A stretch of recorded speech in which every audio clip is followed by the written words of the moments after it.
Après une série de 4 défaites consécutives et une inquiétante 16e place, les Grenoblois recevaient la JOCR 4e. Ce sont les Auxerrois qui ouvrent le score à la demi-heure de jeu grâce au deuxième meilleur buteur de Ligue 2 BKT, Gaëtan Charbonnier, qui a inscrit son 12e but de la saison. Grenoble qui a remercié son entraîneur Mauricio Iacobacci à la trêve. C'est Vincent Ognon qui lui succède. Ognon qui n'était pas là au stade des Alpes car positif au Covid. On pense à l'égalisation en deuxième période de Yorick Ravet, mais l'assesseur de Monsieur Le Paysan lève son drapeau pour un ballon sorti sur le centre de Jordi Gaspard. On en reste à 1-0 pour la JOCR, 3e de Ligue 2 BKT. Grenoble est barragiste.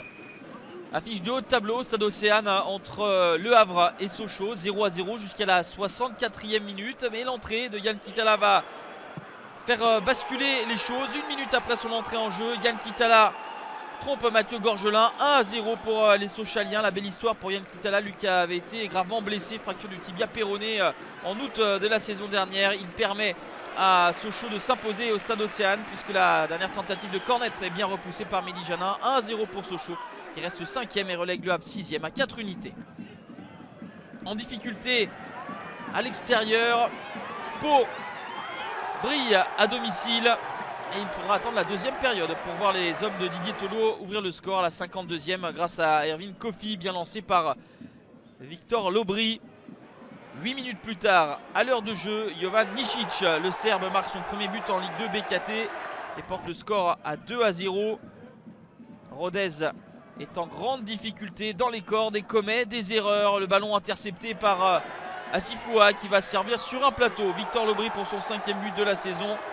3-0, mais le score final sera de 4-0 avec une nouvelle fois Asifoua à la passe, mais cette fois-ci Zakaria Nedji à la finition. 4-0 au score final.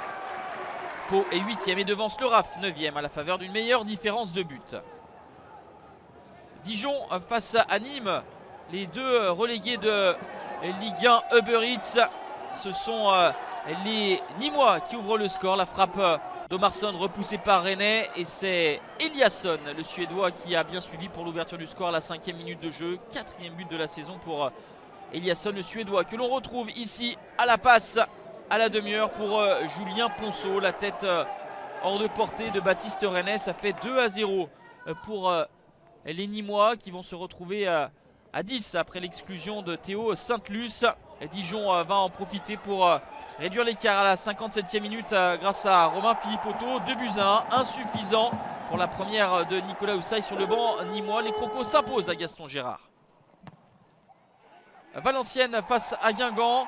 Les nordistes qui n'ont pris que 7 points au Hainaut depuis le début de la saison ouvrent le score à la 22e grâce à Emmanuel Ntim, le défenseur ghanéen qui place ses têtes hors de portée d'Enzo Basilio. Mais à un quart d'heure de la fin, toujours une séquence sur corner. Mathieu Debuchy sort le ballon de la main et est exclu par Monsieur Angoula. Penalty pour Franzi Pierrot, l'opportunité d'égaliser, de marquer son 9e but pour l'attaquant haïtien. C'est chose faite, un but partout, score final comme à l'aller. Les deux équipes se quittent dos à dos sur ce score de 1 partout. Duel de promu à Fouriani entre Bastia, barragiste, et Quevilly-Rouen, 11e, désormais entraîné par Fabien Mercadal. Arrivé à la place de Bruno Reles, parti à 3. Ouverture du score au quart d'heure de jeu, signé Benjamin Santelli. 7e but de la saison pour Santelli à 10 minutes de la fin.